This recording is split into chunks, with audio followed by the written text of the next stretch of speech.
Gabi na nga dito sa India at ngayong gabi nga ipapakita ko sa inyo kung paano ano yung nakita namin ngayong gabi is kasalan ngayon sa India. Ang kasalan dito sa village namin ngayong gabi. So gusto kong i-share sa inyo kasi namangha din ako nung nakita ko to. Um, First time ko kasi makakita ng ganito pala pag kinakasal sila dito sa India. Umiikot sila. May kasama pa silang para mga dikya-dikya yung mga kasamang ilaw-ilaw ba. Nakakatuwa lang kasi first time ko talaga really na makakita ng ganito. Ang sarap sa mata makita na ganito sila kasaya kapag may kasalan. Siguro dahil binabayaran sila kaya ganun yung mga lalaki sa likod hataw na hataw din. Tingnan nyo naman, grabe. Ganito pag may kasalan dito sa India, sa village namin, iikot sila kasama yung groom papunta sa bahay ng babae. Ano yan, yung parang isang barangay iniikot nila. Habang yung mga nandiyan sa babang nakatayo, sumasayaw sila. Mabayad din sa kanila yung truck na yun, yung may sounds, tapos yung mga sumasayaw, kasama na yun, ang bayad sa kanila is 20,000 rupees. Pati yung mga payong-payong dyan, kasama na rin yan. Tapos yung likod, ayun, kung makikita nyo, yung groom nakaupo dun sa likod. Papunta yan sila sa bahay ng babae. Kasi, parang umiikot sila. Basta ewan ko kung anong tawag doon sa kanila. Basta ganun ang tradisyon dito sa India. Pag may kasalan, iikutin nila yung buong barangay. Hindi siya buong village, yung village na ito. Sa village namin. Tapos sasayaw sila, magpapaputok. May drone yan nakita ko. May papakita ko yung drone. Nandyan din yung drone. Tingnan nyo naman, hataw na hataw sila kuya. O diba? Ang laki ng kita nila yan siguro. May kasama pang fireworks yan. Yung mga ganyan, alam nyo ba, ang laki ng gastos nila dyan. Pag maganda ang katayuan ng lalaki, babot sila ng million dyan, siguro mga 2 million. Pero syempre, both side yan, gumagastos sila. Tapos, kapag bago sila ikasal, nagbibigay si babae ng gamit kay lalaki. Para tulad ng refrigerator, washing machine, at gamit sa loob ng bahay, lahat ng gamit sa loob ng bahay ibinibigay ni babae sa lalaki. Tapos si lalaki naman ang magbibigay ng gold sa babae at saka iba pang gamit, tulad ng sari, yung mamahaling damit. Tapos mga kung ano-ano pa. Tapos si groom din, hihingi pa yan ng pera.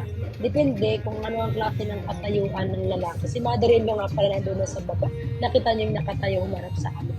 Siya po yung mother-in-law ko. Ayun, malapit na sa dun sa tunnel, kung saan malapit sa katayuan ng yung market ba sa pag-umaga. Ayan sila, malapit na sila dyan. So mamaya, iikot na yun sila doon sa likod. Mayroon din mga fireworks din. Nakakatakot nga kasi, nakakagulat yung fireworks kasi bigla-bigla lang pumuputok yung tawag doon, yung kaputok nila. Ang nakakatuwa dito pag may kasalan sa India kasi ang saya-saya nila. Tapos, pagkain, ang daming pagkain yan. Alam nyo ba dito sa India, yung mga inimbitahan kasi lalo yung asawa ko, lagi silang naimbitahan at saka yung father-in-law. Ang tawag dun barat, umikot nga yan sila. Yung minsan ang father-in-law hindi ang kakain simula umaga hanggang gabi. Kasi inaantay nila na inaantay nilang magsimula yung kainan dyan sa kasalan kasi maraming pagkain tsaka maya-maya ang ginagawa nila. Mamaya kain, puntang bathroom, Ganun po dito sa India. Nakakatuwa yung mga life dito namin sa India. Pero hindi ba ako nakapuntas ng kasalan kasi ayaw ko isama ng asawa ko kasi puro mga lalaki lang doon. Tsaka ayoko din naman nakakaya din sumama doon kasi hindi ko naman din yan mga kilala. Pati kung Pilipinas lang yan is okay lang. Kaya dito kasi mahirap na. Pagtitinginan ka ng mga babae at saka lalaki. Kahit bata, pagtitinginan ka nila, promise. Iba dito sa India. Hindi katulad sa Pilipinas. Nakakatuwa lang talaga.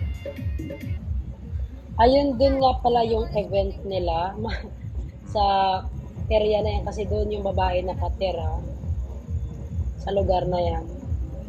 Ay sabi ng asawa ko hindi sila Hindu sila yung kumakain ng ng mga baboy. Ito nga pala yung anak ko, patulog na rin nga kami. Yeah. Ayan sila, nagre na sila sa baba.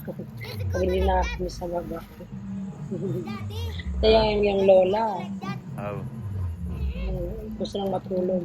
Ito yung anak ko, sobrang kulit niya, hindi yan nakikinig. Ayun, tingnan nyo naman, ang liwanag doon at ang dilim sa kaibang kapaligiran. Nakakatuwa dito sa province, really. Yeah. May fireworks. Ayan na nga. Yayamanin yan pag may fireworks. Ganun malaki talaga yung gastos. Nakakagulat din yung fireworks minsan. Napasigaw ako kung kanina dahil nga nagulat ako. Ang ganda Nung kinasal kami, wala kami ganyan-ganyan, etc. Hindi ko may share yung kinasal kami. Ang dilim sa paligid. Ayan nga, may pusok-pusok akong nalalaman si Kuya doon sa gilid. Pag malapit na sila sa sa bahay ng bride, ayan, meron na silang parang pausok-usok. Sobrang lapit na nila eh. So, mamaya mayroon pa yung fireworks. May kasama pang girl in fairness. Socialin sila. May kaya yun yung lalaki. Mayaman. Nakakatuwa lang, no? Ang mga ganyan. First time ko makakita dito sa India ng ganyang kinasal. Sa Pilipinas, iba naman sa Pilipinas kasi. Tingnan nyo nga naman, parang mga dikya yung mga umbrella nila. Meron dito sa inyo pag kinakasal ako.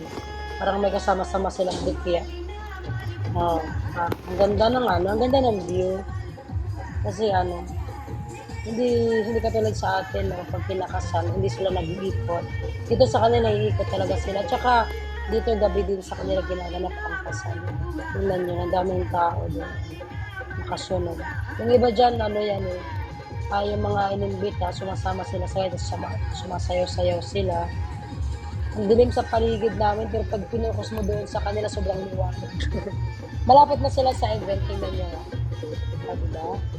Ang ganda ng Natutuwa lang ako kasi ang ganda ng ilaw ng pagkakaano nila. Eh, maya doon na sila sa event. Pasok na sila doon.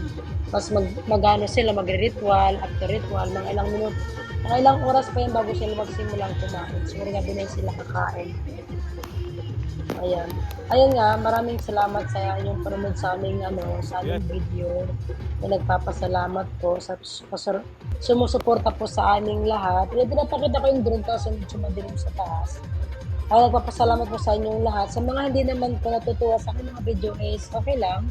Wala di ko naman po kayo mapipigilang hindi mag-comment ng hindi maganda kasi sariling opinion niyo po yun. Pero ito lang, gusto ko lang i-share yung mga bagay na nakikita at naranasan ko po dito sa India. Maraming salamat din po sa mga tumatangkilik sa amin, sa natutuwa sa aming mga vlog. Pagpalain po kayong lahat. Lahat po tayo. Maraming salamat po.